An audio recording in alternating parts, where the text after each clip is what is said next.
तो दिसंबर या जनवरी के टाइम में शायद आपको याद होगा मैंने आपको ये वाली वीडियो दी थी और इसमें मैंने 5G कैसे काम करती है उसको पूरे अच्छे से समझाया था। साथ ही साथ शायद इस वीडियो में भी मैंने ये बताया था, मैंने कई बार बता रखा है कि 5G हमारे लिए कहीं ना कहीं जो हवा बनाया जा रहा है कि 5G हमारे लिए खतरनाक है, रेडिएशन हमारे लिए जो 5G की निकल रही है वो खतरनाक है। तो इसके लिए मैंने कई बार बोल रखा है कि ऐसा कुछ भी नहीं है। इवन जो आपकी रोबोट 2.0 आई थी उसमें जो बोला गया था कि हमारे जो मोबाइल फोन के टावर्स हैं उससे जो रेडिएशन निकल रही है वो हमारे लिए, बर्ड्स के लिए, एनिमल्स के लिए कहीं ना कहीं खतरनाक है। लेकिन मैंने उस टाइम भी वीडियो बनाई थी, वहां पर भी मैंने बताया था कि ऐसा कुछ भी नहीं है। तो हालांकि जितनी भी मैंने बातें उस टाइम पे कही थी वो सारी की सारी थी थ्योरेटिकल। अब बात करते हैं प्रैक्टिकल। आज की वीडियो में मैं आपको ये बताने वाला हूँ कि क्या 5G हमारे लिए खतरनाक है या फिर नहीं, या फिर जितनी भी मैंने बातें आपको थ्योरी के हिसाब से बताई एक्चुअल में वो क्या है। जब हम प्रैक्टिकल में देख रहे हैं तो क्या थ्योरेटिकल अपने प्रैक्टिकल को जस्टिफाई कर पाता है या फिर नहीं, आज की वीडियो में हम इसी चीज के बारे में बात करेंगे। हालांकि अगर मैं पहले ही डिस्क्लेमर दे देता हूँ, जिसको भी ओरिजिनल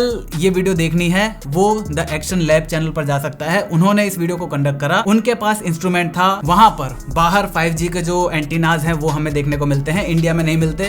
तो इस वजह से भी हम यहाँ पर नहीं कर सकते और दूसरी बजट की भी बात आ जाती है। वैसे अगर आप चाहते हो ना कि हम इस तरह के एक्सपेरिमेंट खुद करें यहीं पर, भाई फंड्स हमें जमा करने पड़ेंगे। उसके लिए आपको सब्सक्राइब करना पड़ेगा, शेयर करना पड़ेंगे हमारी वीडियोस, ताकि ज्यादा से ज्यादा लोगों तक हमारी वीडियोस पहुंचे, नॉलेज पहुंचे, हमारे पास थोड़ी सी फंडिंग इकट्ठा हो, ताकि ये सारे काम हम खुद कर सके, जो कि करने में मुझे बहुत ज्यादा मजा आएगा। आप सबको भी देखने में बहुत ज्यादा मजा आएगा। यहाँ पर सबसे पहले मैं आपको रेडिएशन टर्म की जो डर की वजह है उससे वाकिफ कराना चाहता हूँ। रेडिएशन से लोग क्यों डरते हैं? मैं अगर बात करूं कंडक्शन की, लोग उससे डरते हैं, कन्वेक्शन की, उससे डरते हैं। यहाँ पर सिर्फ रेडिएशन ही ऐसी चीज है जिससे लोग डरते हैं। अब अगर मैं आपको देखो बिल्कुल फिजिक्स, सिंपल सी फिजिक्स बताऊं, कंडक्शन क्या होता है? जब हमारा हीट ट्रांसफर एक जगह से दूसरी जगह हो और उसमें पार्टिकल्स इन्वॉल्व हो। पार्टिकल्स कैसे? बहुत ज्यादा पास में। जैसे फॉर एग्जांपल मेरे पास ये रिमोट है, मैं यहाँ से हीट पास करता हूँ, यहाँ पे जो इलेक्ट्रॉन है वो अगले वाले इलेक्ट्रॉन को हीट पैदा वो देगा, उसका अगला अगले वाले को ट्रांसफर करेगा। ऐसे कर करके हीट जो है वो इस एंड से इस एंड तक पहुंच जाएगी। ये होगा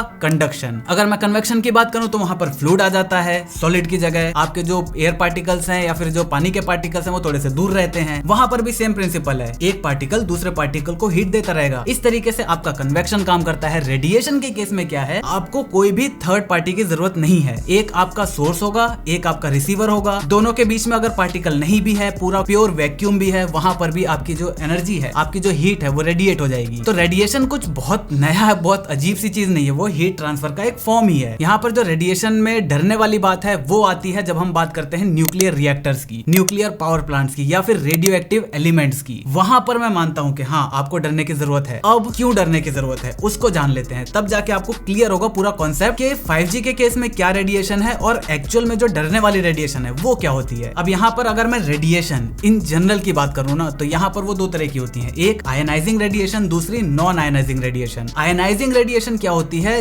जो आपको नाम से ही समझ में आ रहा है, आयनाइज करना। आयनाइज मतलब एक एटम है उसको आयंस में चेंज करना। आयंस में चेंज करने का मतलब क्या है कि एक एटम है मान लो हाइड्रोजन की, उसमें से अगर मैं किसी भी वजह से एक इलेक्ट्रॉन को निकाल देता हूँ तो क्या बच जाएगा? वहां पर हाइड्रोजन प्लस आ जाएगा साइन। क्यों? कि उसमें एक इलेक्ट्रॉन की कमी है। एक इलेक्ट्रॉन उसका खुद का अकेले का माइनस का साइन होता है। तो यहाँ पर वो अलग अलग आयंस में क्रिएट हो गए, पॉजिटिव और नेगेटिव। तो ये होता है आयनाइजिंग रेडिएशन, ऐसी रेडिएशन जो आपके एटम्स को तोड़ सके। वहीं पर अगर मैं नॉन आयनाइजिंग रेडिएशन की बात करूं तो वो आपके एटम को तोड़ नहीं पाएगी। अगर मैं आयनाइजिंग रेडिएशन की बात करूं तो उनकी फ्रीक्वेंसी बहुत ज्यादा होती है, नॉन आयनाइजिंग की इतनी ज्यादा नहीं होती, इतनी क्या बहुत ही कम होती है आयनाइजिंग के मुकाबले। तो यहाँ पर अगर मैं आपको इसको और भी ज्यादा सिंपल टर्म में समझाने की कोशिश करूं तो मान लो, तो यहाँ पर ये एग्जांपल जो है ये है आपके नॉन आयनाइजिंग रेडिएशन का। मतलब यहाँ पर आप जो फ्रीक्वेंसी देख रहे हो बहुत ही कम है, ठीक है। ये पूरा जितना भी मतलब ये और इसको आप बिल्कुल सेम मानो। यहाँ पर ये इतने में डिवाइडेड है और ये केवल इतने से में कंसंट्रेटेड है। मतलब इसकी फ्रीक्वेंसी, ये चीज अगर ऐसे ऐसे करके यहाँ पर डाल दी जाए तो ये बिल्कुल ऑलमोस्ट ठोस जैसा काम करेगा, लेकिन ये अलग अलग तरीके से काम करेगा। अब देखते हैं ये काम एक्चुअल में जो मैं बताना चाहता हूँ वो क्या है।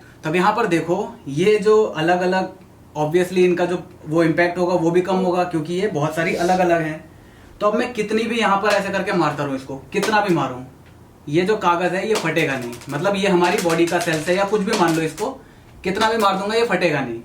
लेकिन अगर मैं वहीं पर एक आयनाइजिंग रेडिएशन लूंगा, मतलब इसको लेके अगर मैं इसको मारने की कोशिश करूंगा, फटा है।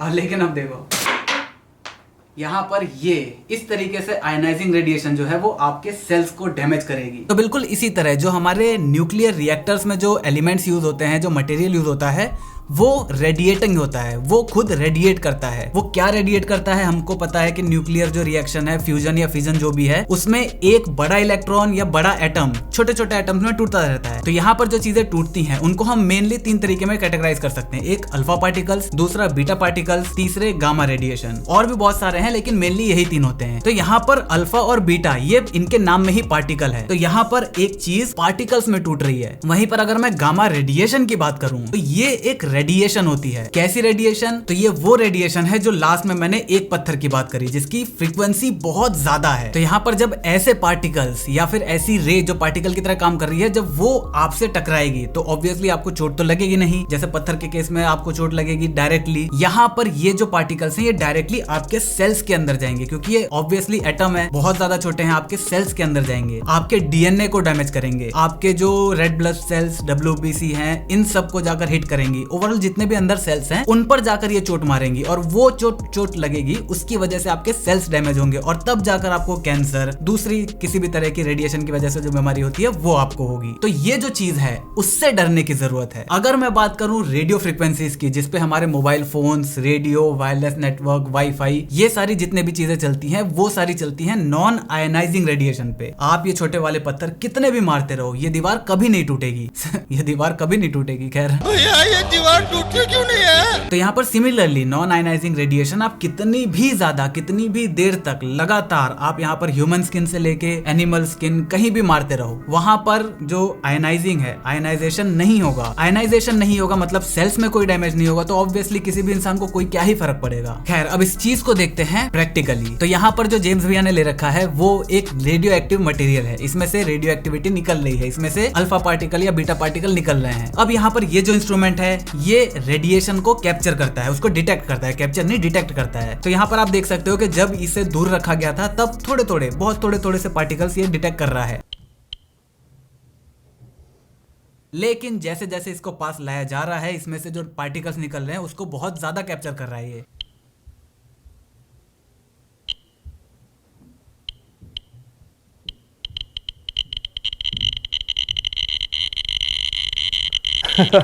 एक्चुअल में अगर ज्यादा मात्रा में आसपास होगा ना इंसान के, तब ये चीज खतरनाक है। तो चलो अब इसी चीज को लेके चलते हैं टावर की तरफ। ये आप देख रहे हो ये है 5G का एक टावर जो कि मिलीमीटर टावर है ऑब्वियसली। अब यहाँ पर हम देखेंगे कि फ्रीक्वेंसी की इंटेंसिटी क्या है, मतलब मिलीवॉट पर मीटर स्क्वायर कितना है। अब मिलीवॉट पर मीटर स्क्वायर का मतलब क्या है, जैसे फॉर एग्जाम्पल तो यहाँ पर आपको पता है सूरज या कोई भी लाइट जो है वो चारों तरफ जाती है। अगर मैं जैसे इसकी फ्लैश लाइट ही जलाऊं अपने फोन की तो ये चारों तरफ गई। तब यहाँ पर इसको हम मेजर करेंगे स्टैंडर्ड, कैसे, एक रेक्टेंगल बना लेंगे। तो यहाँ पर वॉट पर मीटर स्क्वायर, तो यहाँ पर कितना वॉट 1 मीटर स्क्वायर के अंदर आ रहा है, इस डब्बे के अंदर कितनी वॉट एनर्जी आ रही है वो कहलाएगी हमारी रेडिएशन की जो एनर्जी है, वॉट पर मीटर स्क्वायर। लेकिन अब यहाँ पर जो रेडियो फ्रिक्वेंसीज है वो काफी ज्यादा कम होती है, तो इस वजह से इसको मिली वॉट पर मीटर स्क्वायर में नापा जाता है। तो ये जो हमारा डिवाइस है ना ये आयनाइजिंग रेडिएशन को डिटेक्ट कर रहा है। अब यहाँ पर हम सबसे पहली चीज देखेंगे कि क्या हमारा फोन किसी भी तरह के आयनाइजिंग रेडिएशन को एमिट करता है या फिर नहीं।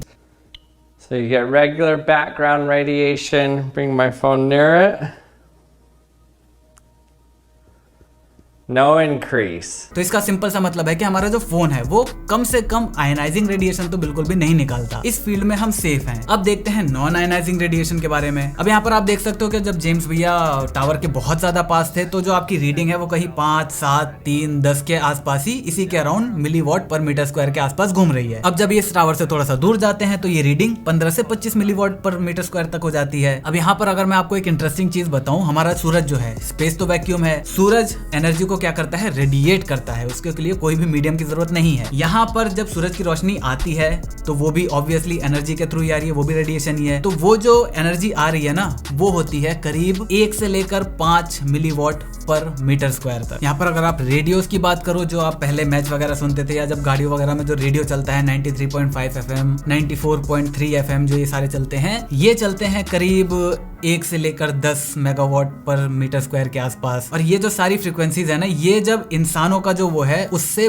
बहुत ही ज्यादा कम है, जो हमारी झेलने की ताकत है उससे बहुत बहुत ज्यादा कम है। सबसे पहले हम जो इंसान रेडिएशन झेल सकते हैं, जो हमारी फेडरेशंस हैं, उन्होंने उससे 100 गुना कम लिमिटेशन तय कर रखी है। और जो लिमिटेशन तय कर रखी है उससे भी काफी ज्यादा कम ये वाली रीडिंग्स है। अच्छा, आप गेस कर सकते हो कि जो हमारी फेडरेशन ने तय करा है कि कोई भी रेडियो वेव्स, कोई भी मोबाइल फ्रीक्वेंसी इससे ज्यादा मिलीवॉट पर मीटर स्क्वायर एमिट नहीं कर सकती, वो कितना होगा? वो है 10,000 मिलीवॉट पर मीटर स्क्वायर। यहाँ पर रीडिंग कितनी आ रही है? 25, 30। अगर मैं यहाँ पर एक एवरेज इंसान की बात करूं, एक नॉर्मल हट्टा कट्टा सा ठीक ठाक सा इंसान, तो उसकी भी जो टोटल सरफेस एरिया होता है वो 2 मीटर स्क्वायर का होता है, एक आगे से मान लो एक पीछे से। तो इस नंबर को अगर हम डबल भी कर दें तो भी ये इंसानों के लिए इतना ज्यादा खतरनाक नहीं है। तो यहाँ पर ये चीज तो साबित हो गई कि जो सेल टावर्स हैं, जो मोबाइल के टावर्स हैं, इवन मिलीमीटर वेव वाले जो टावर्स हैं, वो भी इतनी फ्रीक्वेंसी नहीं निकाल रहे कि वो हमारा कुछ भी बिगाड़ पाए। इवन जो लिमिट है उससे बहुत बहुत बहुत ज्यादा कम है ये। तो सेल टावर की तो बात हो गई।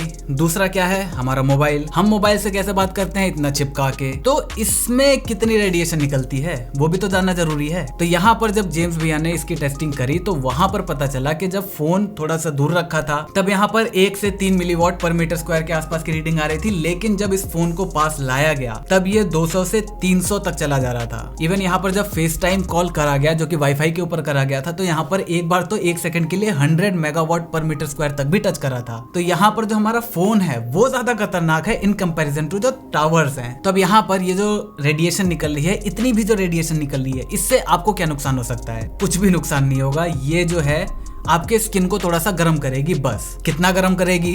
जब आप धूप में बाहर निकलते हो ना, खासकर इंडिया में, उससे जो धूप की वजह से आपकी स्किन गर्म होती है ना, उससे भी कम से कम 10-12 गुना कम करेगा ये। इवन जो आप फोन इस्तेमाल करते हो वहां पर जब आप कुछ भी टास्क कर रहे हो, तो जब फोन यूज हो रहा है ऑब्वियसली प्रोसेसर की वजह से, जिस भी वजह से आपका फोन गर्म हुआ, डिस्प्ले, जब डिस्प्ले में फोटोन्स ऑब्वियसली निकल रहे हैं वहां पर, उसकी वजह से जो आपकी डिस्प्ले हीट हुई, वो जो हीट होती है ना, वो इवन ज्यादा हीट ट्रांसफर करेगी। जब आप ऐसे करके अपने स्किन से लगा के फोन पे बात करोगे तो ये चीज गर्म है, ये चीज ज्यादा जब आपके डायरेक्ट कांटेक्ट में आके चीज आपके स्किन को ज्यादा गर्म करेगी इन कंपैरिजन टू जो रेडिएशन की वजह से ये चीज आपके स्किन को गर्म करेगी। मुझे लग रहा है कि मैं सेंस बना रहा हूं तो नीचे कमेंट करके बता देना। तो यहाँ पर अभी WHO से लेकर दुनिया भर की बहुत सारी लैब्स हैं, वहां पर 5G के लिए लगातार ट्रायल्स करे जा रहे हैं, लगातार वहां पर स्टडीज करी जा रही हैं। और यहाँ पर 1000 में से 4-5 ही ऐसी स्टडीज निकल कर आई हैं जो कि ये बताती हैं, मतलब ये भी बताती नहीं है, ये पॉसिबिलिटीज बताती हैं कि 5G जो है इसकी वजह से ह्यूमंस को या फिर किसी भी एनिमल्स को नुकसान हो सकता है। ध्यान रहे, ये नहीं बता रही कि नुकसान हो सकता है, ये बता रही है कि इसकी पॉसिबिलिटी है। और बाकी जो 950 से ऊपर जितनी भी स्टडीज है वो सारी यही बताती है कि ना, इससे कोई भी दिक्कत की बात नहीं है। यहाँ पर अगर आप सबसे ट्रस्टवर्दी रिपोर्ट की बात करो तो WHO की रिपोर्ट आपको 2022 तक देखने को मिल जाएगी। अब उसमें क्या निकल कर आता है वो मोस्टली लोगों को शायद पता ही होगा, लेकिन फिर भी देखने वाली बात होगी। मुझे उम्मीद है आपको ये वीडियो पसंद आई होगी, समझ में आई होगी।